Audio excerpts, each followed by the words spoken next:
Hello friends, this is Meenu. Welcome back to my channel Storytell.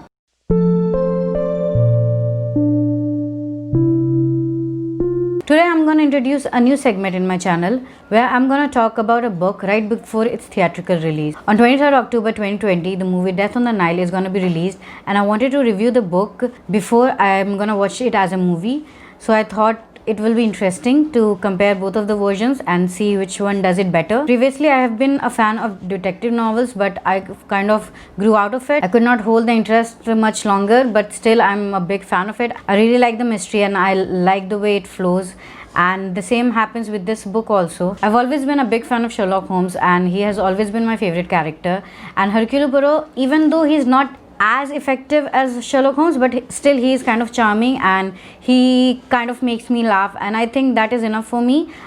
He's not above Sherlock Holmes for me, but still he's, I think, maybe half of him, and that is okay for me because Sherlock Holmes is something else. I've really liked this character. When I watched the movie The Murder on the Orient Express, I think that movie was amazing and I really fell in love with the character. So I was really excited to review this book and watch the movie because Agatha writes the characters very well, and I really wanted to see them come alive on the big screen. And the movie does kind of have my favorite actors on it, so I'm really looking forward to this movie. So now let's get into the story. What is the main plot of this book? So the main character of the story is, of course, Hercule Poirot.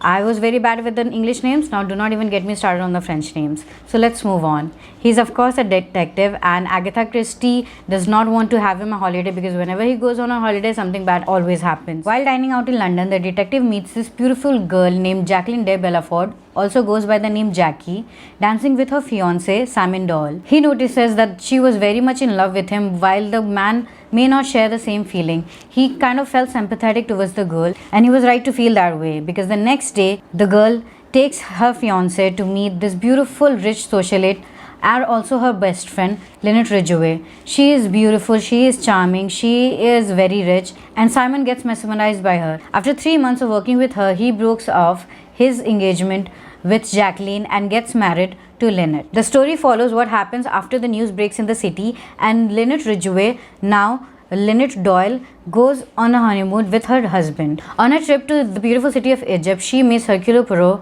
who was also on his holiday, and she tells him about Jacqueline, who has been following them since they got married. She knows that Jacqueline holds a grudge against them because she thinks that she snatched Simon away from her, even though she knows that Simon loves her more than he ever did Jacqueline. Poirot, in retrospect, tells her that she has no legal binding against her and there's nothing she can do about it. Still, he goes on to talk to Jackie and tells her the error of her ways and that she should do the right thing, and if a day comes where she has to make a big decision to cast aside the devil and just look the good in her. Because the night that he saw her for the first time, he kind of anticipated what was gonna happen, and he kind of knew that she felt more for Simon than Simon ever did for her. For a few days everything was going okay. Jacqueline and Lynette made up a kind of a deal that she's not gonna bother her anymore, and they were happy together, they danced together, they partied together, everything was going right until one night when everything bad started to happen. Lynette Ridgway was found dead in her room with a bullet shot right through her head.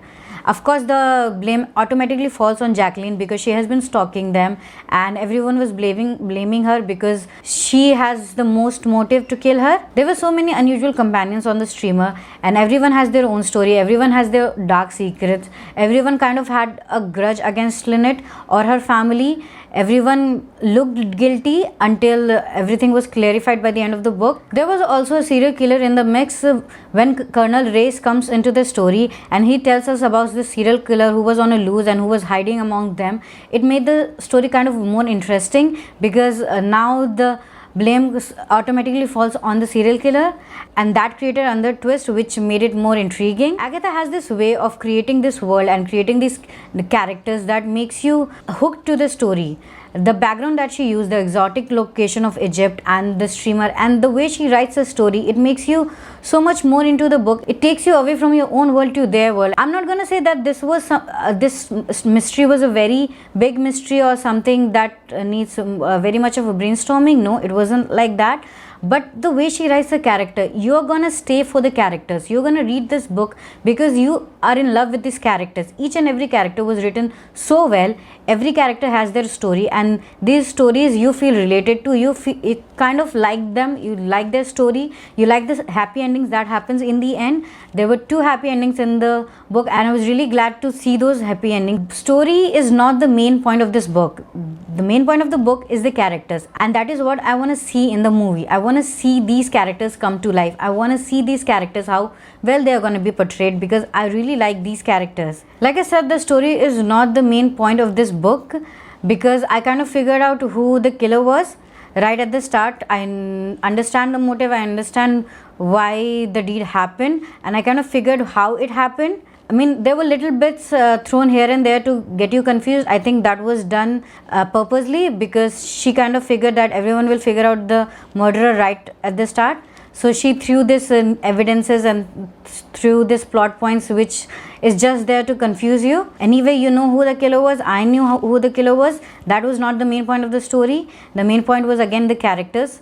So the characters are what make this story come alive. I also like the way the Hercule Poirot plays with you. He kind of dangles all the clues in front of you. He gives you hints and clues and throughout the book, but he won't tell you the whole story until the end. And even though I knew who the murderer was, or I knew how the things was gonna end, still it made the things a little bit interesting and keep you hooked till the end. Overall, it was a really great read for me. I really enjoyed it, and I know you have already read it and you know how the story goes.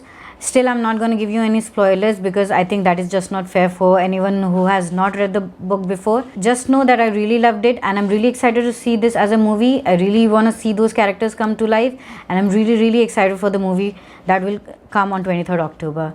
And if you want a video where I compare both of the versions, do let me know in the comments down below, and I will sure make a video on it. Until then, I want you to do the same. Watch the movie and compare both the versions. I think it will get you excited too. Until then, bye.